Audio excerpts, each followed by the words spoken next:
Hi అండి అందరికీ. 2-3 days అవుతుంది వీడియోనే పెట్టలే. నేనైతే మా ఊరు వెళ్ళాను. నేను మా బాబు చిన్న పని మీద వెళ్ళాము. ఇంకా దానికోసం సంతోష్ నగర్లో బస్సులో సీట్స్ దొరకవని చెప్పి పెద్ద బస్ స్టాప్కి అయితే వచ్చాను. హైదరాబాద్లో ఉండే వాళ్ళందరికీ తెలుసు పెద్ద బస్ స్టాప్ అంటే ఎంజీబీఎస్ బస్ స్టాప్ అని. ఇంకా అక్కడైతే టిఫిన్ చేసేసి ఇంకా పొద్దున తినేసి రాలేదు. మా బాబుకి వాటర్ తాగించాను. వాటర్ తాగించడం అయితే కంపల్సరీ పిల్లలకి.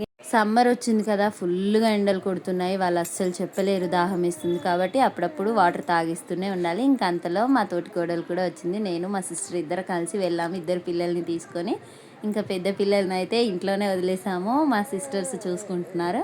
ఇంకా అంతలో ఒక బస్సు అయితే ఎక్కేసాము. ఇప్పుడైతే ఎలాంటి ఫెస్టివల్స్ కానీ స్పెషల్ డేస్ కానీ లేకపోవడం వల్ల బస్సెస్ అయితే మంచిగా ఖాళీగానే ఉన్నాయి. ఇంకా మాట్లాడుకుంటూ అలా పిల్లల్ని ఆడిపించుకుంటూ ఇంకా జర్నీ అయితే స్టార్ట్ అయిపోయింది. ఇంకా మా బాబు అయితే అస్సలు పడుకోవట్లేదు, నన్నే చూస్తున్నాడు. అటూపి ఇటూపి ఆడు పడుకోబెట్టేసరికి కల్వకుర్తి అయితే వచ్చేసింది. ఇంకా మంచిగా పడుకోరా బాబు అంటే పడుకోడు. గంట తర్వాత అప్పుడు నిద్రపోయిండు. ఇంకా అంతలో డిండి కూడా వచ్చేసింది. మీకు తెలుసా డిండి డ్యాము సంక్రాంతికి వచ్చినప్పుడు అయితే ఫుల్గా వాటర్ వచ్చినాయి. ఇప్పుడైతే అసలు వాటరే లేవు. ఇక్కడ ఒక టెంపుల్ ఉంటుంది, అక్కడ దండం పెట్టుకొని కాయిన్ టెంపుల్ సైడ్ వదిలేస్తామన్నమాట. ఇంకా నేను అలానే వదిలేసాను ఇక్కడ. ఇంకా మొత్తం బాటిల్స్ అవన్నీ వాటర్ బాటిల్స్ జ్యూస్ బాటిల్స్ అన్నీ నింపేసాం సీట్లో. మరి పిల్లలతో ఎలా ఉంటుందో తెలుసు కదా, ప్రయాణాలు అంటేనే కష్టం. ఇంకా బస్సులో ఇంకా అప్పటికే అచ్చంపేట వచ్చేసింది. 3:30 అయింది టైం. ఫుల్గా ఆకలేసింది. ఇంకా అక్కడైతే నూడిల్స్ తిని వేడిగా ఉంది కదా, ఇంకొక లెమన్ జ్యూస్ కూడా తాగి ఇంకో బస్సు ఎక్కాము. ఇదే లాస్ట్ బస్సు అమరాబాద్కి. అక్కడ నుండి మా ఊరు అయితే 1.5 కిలోమీటర్స్ ఉంటుంది. అక్కడికి ఆటోస్ కానీ బస్సెస్ కానీ వెళ్ళవు.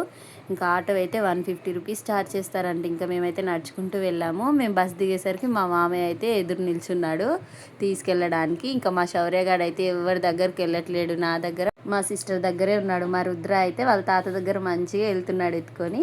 రోడ్ పోయి నుంచి వెళ్తే అయితే లాంగ్ అవుతుంది అని చెప్పి మేము అడ్డదారిలో అయితే వెళ్తున్నాము. వాగులోంచి వెళ్ళాలి. వర్షాకాలం అయితే ఫుల్గా వాటర్ వస్తే అసలు వెళ్ళడానికి కూడా రాదు. ఈ గవర్నమెంట్ ఏం చేస్తుందో కానీ ఇప్పటి వరకు మా ఊరికి బస్సు అయితే వేయట్లేదు. అక్కడ కొబ్బరి చెట్టు కనిపిస్తుందా, అక్కడ మా ఇల్లు.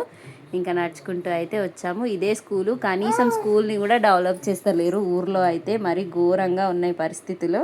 ఈ వీడియో కనుక ఎవరైనా రాజకీయ నాయకులు చూస్తే మాత్రం కనీసం ఆలోచించండి, మా ఊరికి ఒక బస్సు అయినా వేయండి ప్లీజ్. మా ఊరు అయితే అమరాబాద్ పక్కన చింతలోనిపల్లి.